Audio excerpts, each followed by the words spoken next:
love the people that will trot out statistics for you, and then it's like, okay, well, in their near 30-year existence, they've never won the division. Not Right. once. Like that is bad. That is statistically bad. I like Even how he likes to always spout out like, "Oh, well, the Rockies have never or lost 100 games in a season."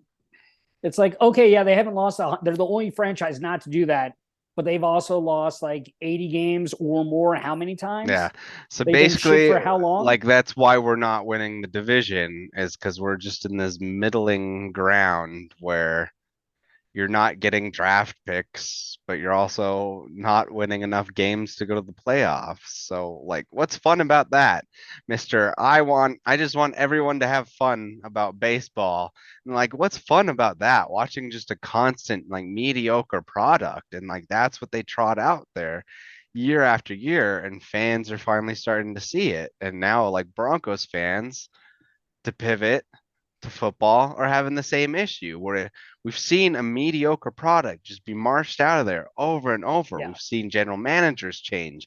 We've seen ownership change. We've seen presidents changed, coaches changed, quarterbacks changed, all of it. And it's the same damn product. And people are fed Well, up and at that's this like point. that's the difference between the Broncos and the Rockies. Like the Broncos have so much more power that has been noticed, obviously, in the last 6 years, as opposed to the last 25 years for the Rockies. It's like this shit's been going on forever, and no one cares enough to like really do anything because people still go to that fucking stadium all the time. They fill it halfway, and they make all their money that they need to. They do Star Wars nights and enough fireworks nights where they get their money that way and get the concession stands.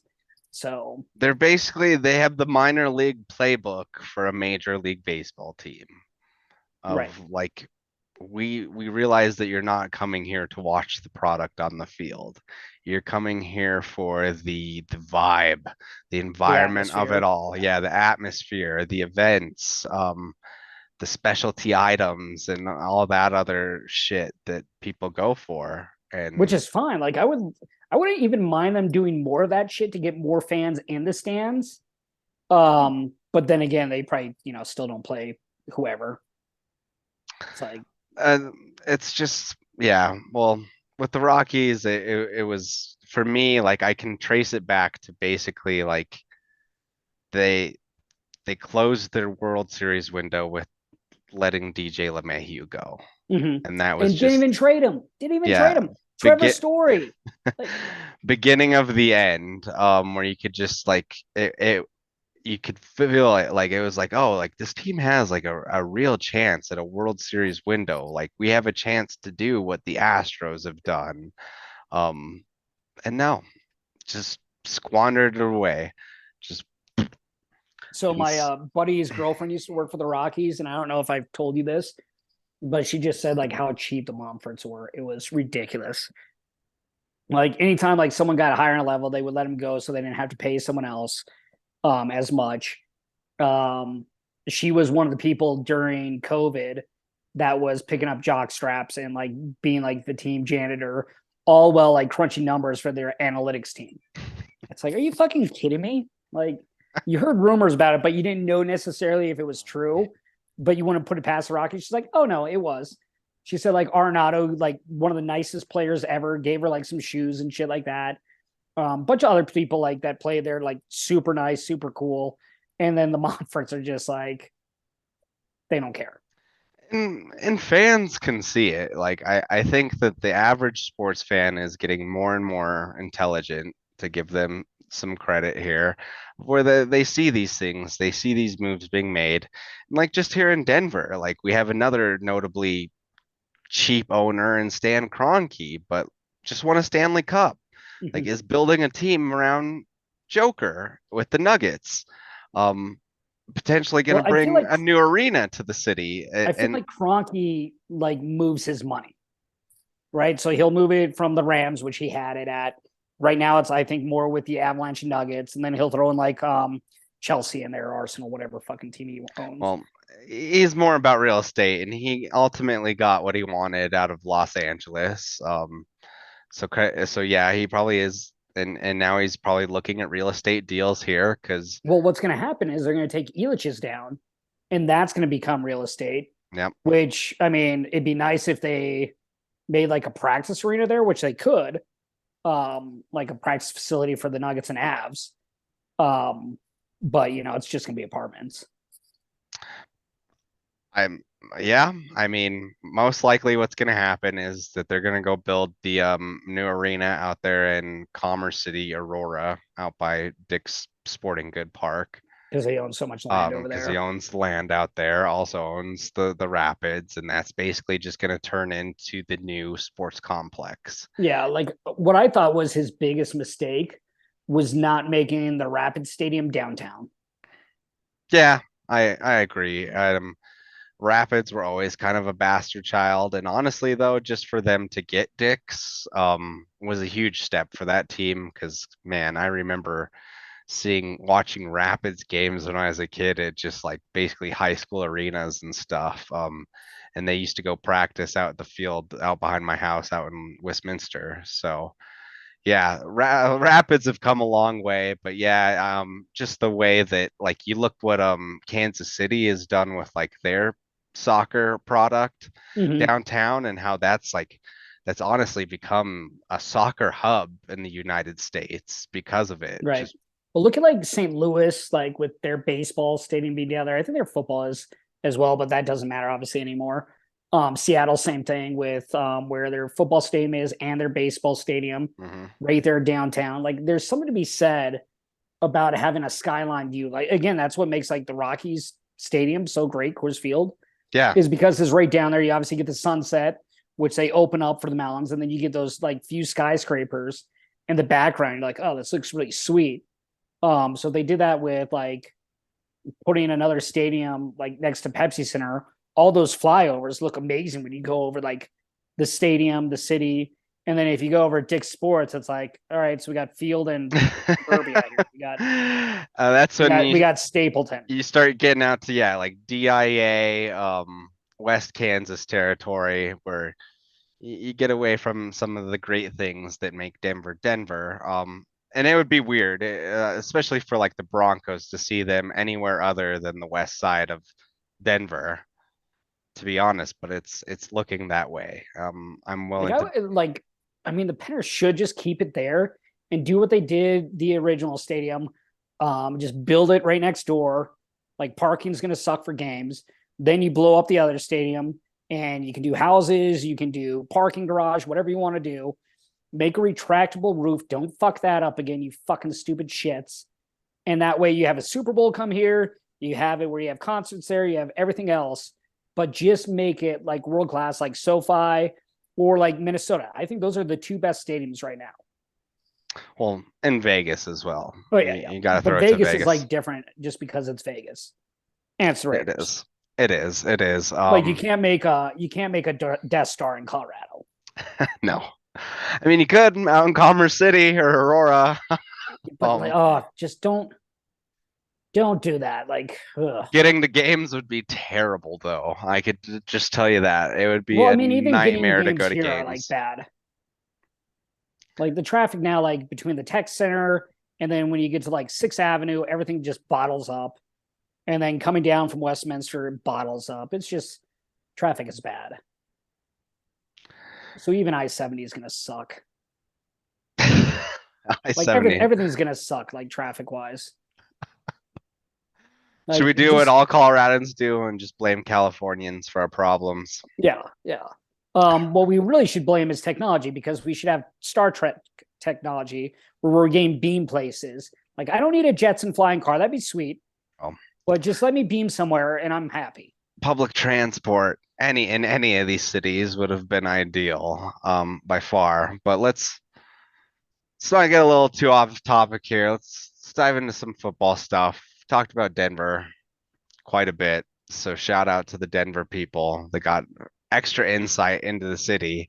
But that's kind of what's going on here. Let's talk about week 11, another late post game because I'm lazy, I'm slacker, and I have a toddler and a shitty internet connection. Trifecta. So what do you think about week 11? Were there any games that stood out to you? I during the think, well, I week. mean, that Kansas City game on Sunday night to close, like you look at Patrick Mahomes still not being talked about as much as, well, Jalen Hurts now is kind of dropping off, but just some of He's these other dropped. quarterbacks like Josh Allen, Lamar Jackson, like quarterbacks that deserve to be talked about, but Patrick Mahomes is still there, comes from behind, beats San Diego. Travis Kelce is having a career year, it seems like, even though he's been this good for a while. But it just feels like the Chiefs are going under the radar. Different players each week stepping up. They haven't lost like Tyreek Hill, and everyone was talking about how like bad that would be for the team. Yet Andy Reid just comes out, makes a great game plan every week to put his team in a successful position to find a win, which is just remarkable how they find different ways to win.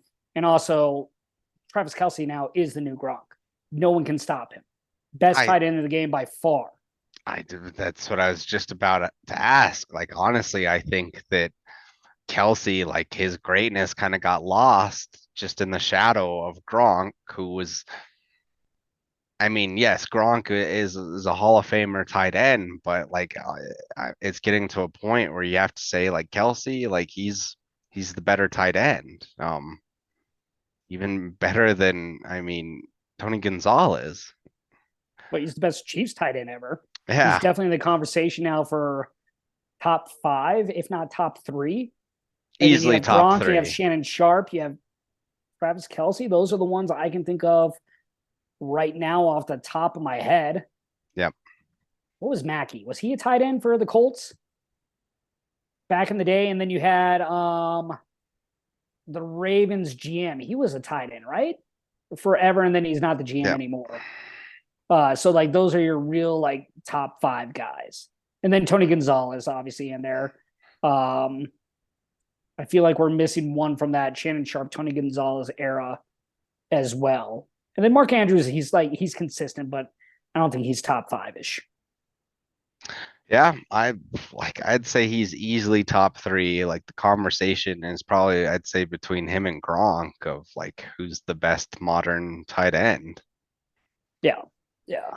in the league. But yeah, Patrick Mahomes, like I think the conversation shifted to where he's finally the MVP leader and Well, that's also the issue because the MVP shouldn't be a quarterback offensive award, but it is. Like you can make arguments for Micah Parsons, Patrick Surtain, Quinnen Williams for the Jets. I mean, there's so many good defensive players that are having great seasons. But again, if you throw the ball for 5,000 yards, throw for 40 touchdowns, that's going to be what gets you, the MVP when yeah. it should be the case. Just like the Heisman, they're Yeah, but offensive awards. I think defensive players you're only going to be considered if you're breaking records or if you're scoring points on the defensive side of the ball. And so Right. like you have to really go above and beyond what's asked of your job, even from like a Hall of Famer standpoint. Like I said, like oh no, you basically have to be like an all-time great defensive player to even be considered an MVP. So it's always been that way. It's basically it's quarterback first or do we have a running back that's near 2,000 yards? Yeah, you got That your seems Derrick to be Henrys the that are going to be in there always. yeah, that seems to be the criteria going forward. And then offensive player usually goes to just yeah, I'd say yeah, the most electric offensive player out there. Right, right. I mean, because you could make an argument for Tyreek Hill. I'd say I've stuck with Tyreek Hill since the beginning of the season. I think he's going to get it. I mean, yeah, you can say the Chiefs haven't changed much with him gone, but look how much the Dolphins have changed with him there. Well, I think that's where you could put in the argument for Mike McDaniels as coach of the year, like Now I with think how he'll he's probably get that as transformed well. Tua, or now how there's no pressure under Tua because he's not being threatened to be traded by whether it was Flores or management last year. It's like, all right, we got our guy. We're going to stick with him and see what happens. You add in Jalen Waddle to the mix. He's been great. A solid running game. The Dolphins are probably the surprise team of the league this year, I would think. I wouldn't say a surprise for me. I saw it coming. Oh, sorry, Christopher over I there. My just bad. I no, I was just I saw Jalen Waddle being good last year. I wasn't one of those people that was like, what's the deal with Tua? I was like, I think it's just you need to get like a competent offense around Mhm. the guy.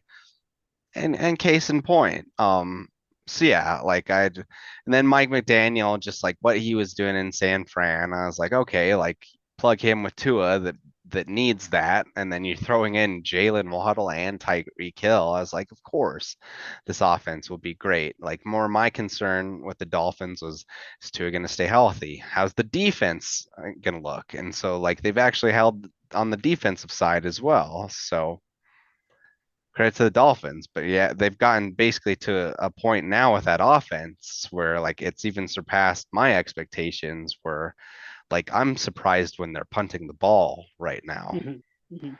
It just also shows like when you have a coach that can actually coach, that sticks to his guns, goes by what he believes, is creative, and makes his offense geared towards the players around him, as opposed to like trying to fit in his system. And I think that's what McDaniels has done so well. That what is it? Dave Connolly up in Minnesota has done so well, or is it O'Connell? Not Kevin O'Connolly. That was the Kevin guy O'Connell, from yeah. yeah. That's the guy from Connolly was yeah, Entourage, I think. exactly. But they know how to make it. They're not trying to force anything. They know who they have at quarterback, who their players are around them, whether it's Jefferson, whether it's Dalvin Cook for Minnesota, whether you have Waddle, whether you have any running back, it seems like in the Dolphins backfield. It feels like they use three different backs each week and find success. And then obviously Tyreek Hill, like we mentioned, and then letting the defense be the defense. They're not trying to force a square peg into a round hole. And I think that's the biggest thing that's made them successful this season. Yeah.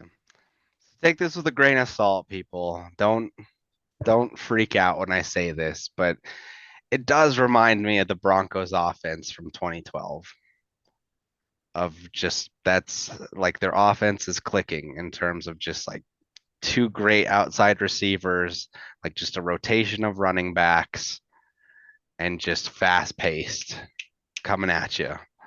Um, Get up and go. so It's that run and gun. You go back to the Oilers back during like Warm Moon when you really first saw it in the 80s. Like it was very much go, go, go. Like what was it? The run and gun. yeah, And it was successful. And if you have the right personnel, you can make it work. And especially with this day and age in the NFL, in terms of what the defense is limited to, you can easily do it when you have the right players on the field.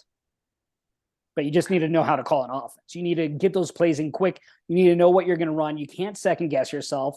And that's what these good coaches that are finding success do well. They know how to put their team in the best position to win, and they know their player personnel more so than anything and how they're going to be successful and where the weak parts are on the defense. And that was the thing with the Patriots when they were doing so well. Yes, back in the Brady days with Belichick, but they would always attack the weakest link. And if you yep. do that, you're going to find success. Mm-hmm. Just picking apart somebody. Like they'd always be that one person that they would go after and be like, "Oh, buddy, it's gonna be Yep. a long game for Yep. you." Exactly. Um, well, so probably the surprise for me would be the Niners.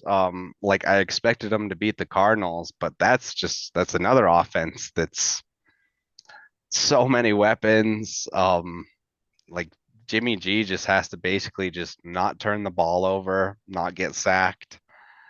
Make the right And, decisions. yeah, There's nothing wrong with having a quarterback that makes the right decisions, knows where to go, allows the other players on his team to be the key parts that make the offense move, whether it's, Samuel outside, whether it's now McCaffrey as the running back, whether you have Kittle, you can rely on these other players and not make it about yourself, not have to worry about forcing throws because you're going to be in a place where you're successful because, again, your coach puts you in the right position to find success on the field, to move the chains. And that's the big thing. And then when you have a solid defense like them as well, that also doesn't hurt. I mean, that's a big thing. You look at that game against the Cardinals, defense was good. Cardinals are just falling apart. Kingsbury, as Tony has wanted for years now, this will definitely be his final year there. yeah, They've fallen apart, but McDaniel or Kyle Shanahan knows how to go after a team. He's found success in the league as an assistant coach and now as a head coach. He knows how to pick apart a defense and put together a game plan. And he showed that over the course of his career. And he's done it with different quarterbacks, whether it's been Matt Ryan, whether it's been Kirk Cousins, whether it's been RG3, and now in this case, Trey Lance to start the year, and now Jimmy G once again. He knows how to put his team in a position where he's going to play to the suit of the quarterback, and he's not going to force it any other way. Yeah. And I think any team in the NFC playoffs should be scared to face the Niners because they have the experience. Everybody on that team knows what it's like to win playoff games. And so that's a team that's if I'm an NFC team, that's one I don't want to meet. Mm-hmm. As for the Cardinals, I've been saying it since the beginning of the season, like what is their identity? They don't know what their identity is. Like they feel like they're almost in the same weird spot that the Broncos is, that they're latched to this quarterback contract that they don't really know like, well, what are we going to get? Are we going to get a bad version of this? Or are we going to get a good version of this? A coach that doesn't necessarily move the meter for them. And like, yeah, they seem like they're in weird purgatory. The culture in that building doesn't seem really ideal either. So, Cardinals fans, I feel bad for you. We know from personal experience here in Mile High City. But the Cardinals have been bad for like historic years. Like you go back to when they first came around. Well, not first came around. It's like back to the original like Plummer years and before. Bad, and then Plummer got them good.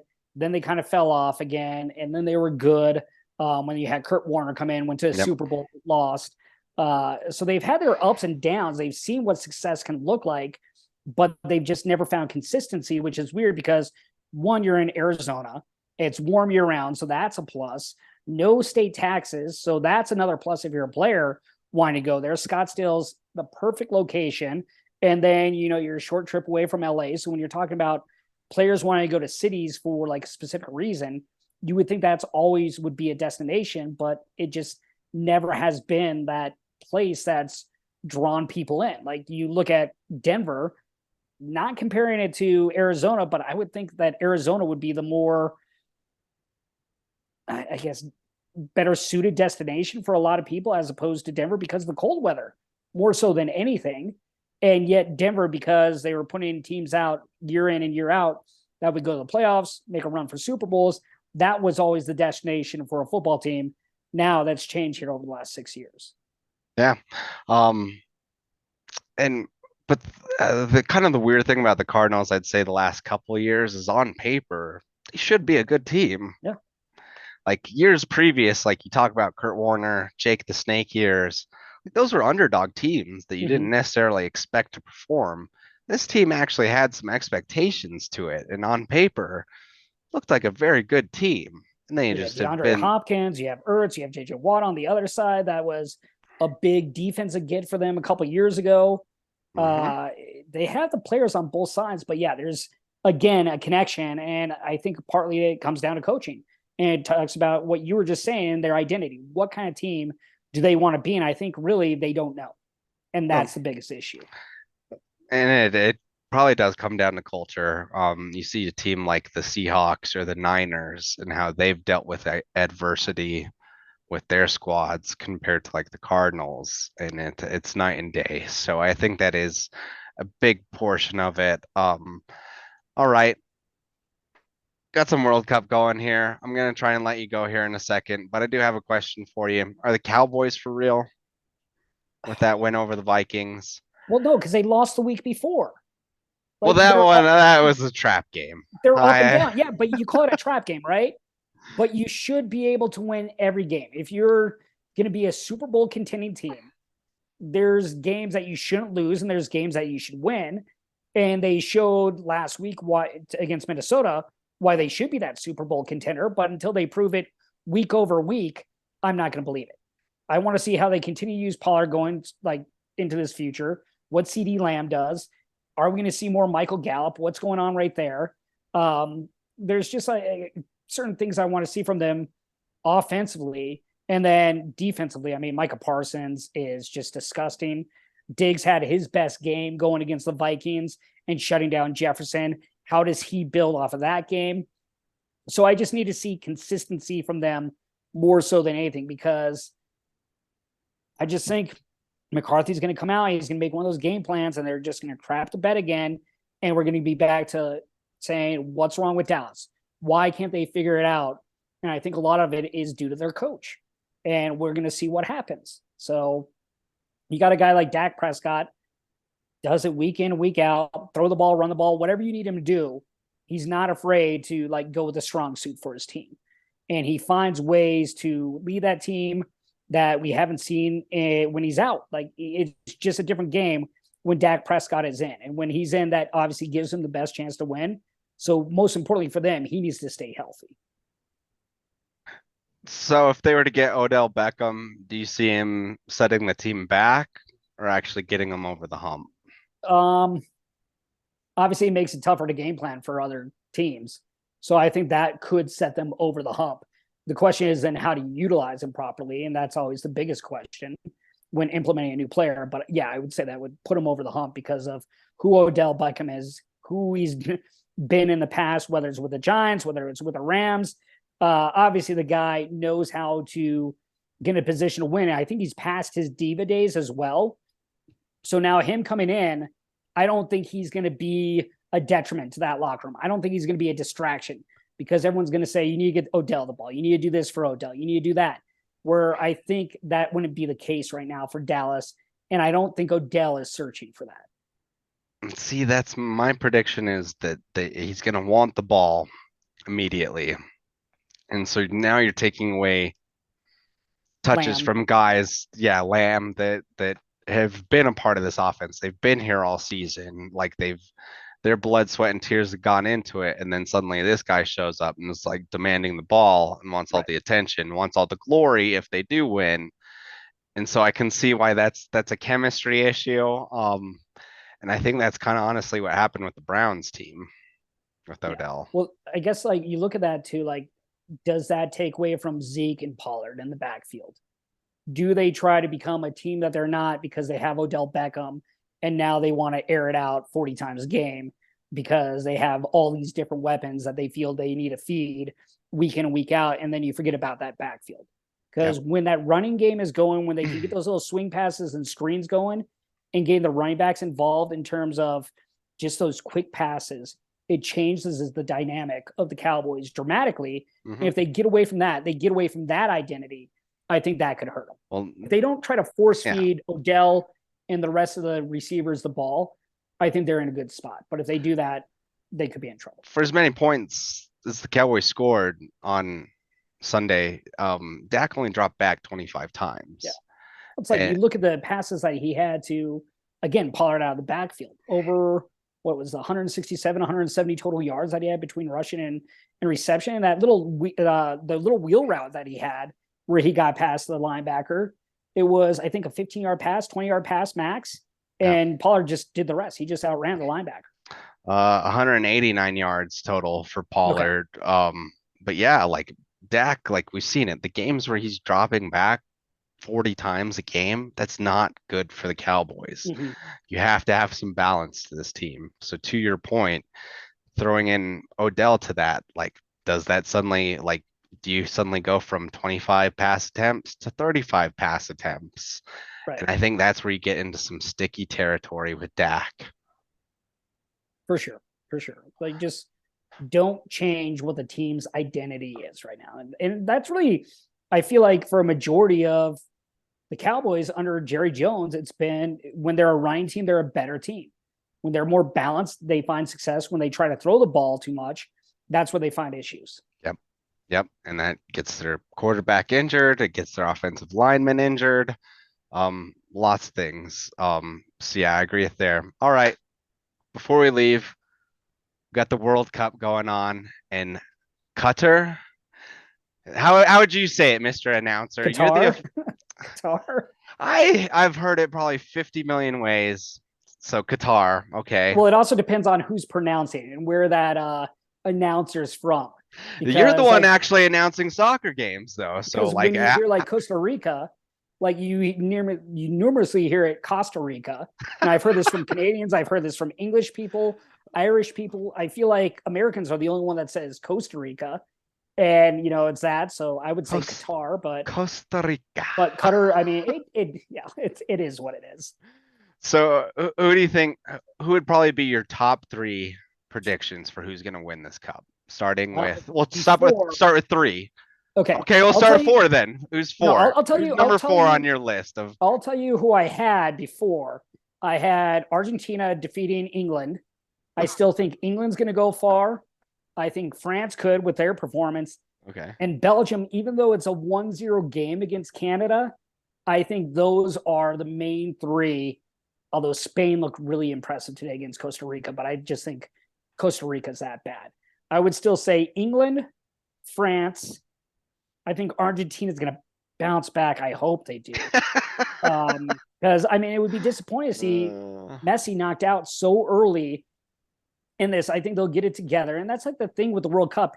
You come together, all these teams are bringing in players that are either, the Premier League, La Liga, the German Bundesliga. You have all these different seasons going on. So they've had maybe 10 days max to train with one another. That's difficult. But to answer your question, England, Argentina, France, and I'm going to stick with Belgium, my outside dark horse being Croatia. Okay. Those are my So ones. if you were to compare Messi to an NFL player, who would it be with just the the hurdles he's had over the years? I don't know. Messi's that's a tough one.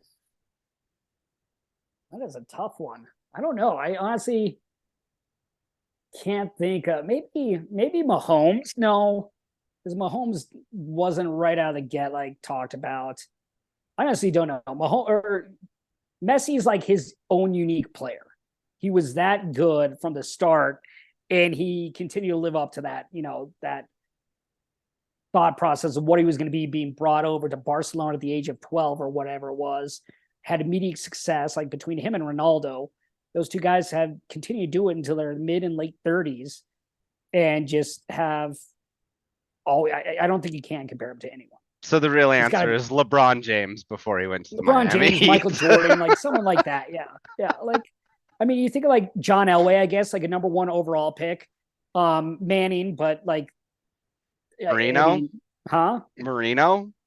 I think Marino's overrated, but that's me. Yeah. Don't let Nick hear that. Yeah, no, I think Marino. I think Marino's one of the most overrated quarterbacks. He just threw the ball deep, had the receivers run under it. Granted, there's a lot of arguments. I think he only had like 2 losing seasons, but he never won the playoffs. He went like 1 year, and that was 84 to the Super Bowl. And it's not like he was in the AFC during Peyton Manning, during Tom Brady. Yeah, he was there with John Elway, Jim Kelly, but that was really about it. And it's not like those players were going, other than the Bills, going 4 straight seasons. But it wasn't like Elway and Jim Kelly were dominating the AFC for 20 years.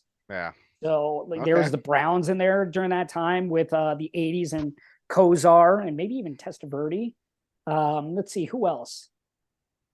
Yeah, like Stan Humphries and the Chargers. I mean, come on, like there should have been teams that Dan Marino could get by, but here Dan Marino had such an ego, he never wanted to hand the ball off, and I think that's what hurt him the most as a quarterback and why they didn't get to more Super Bowls.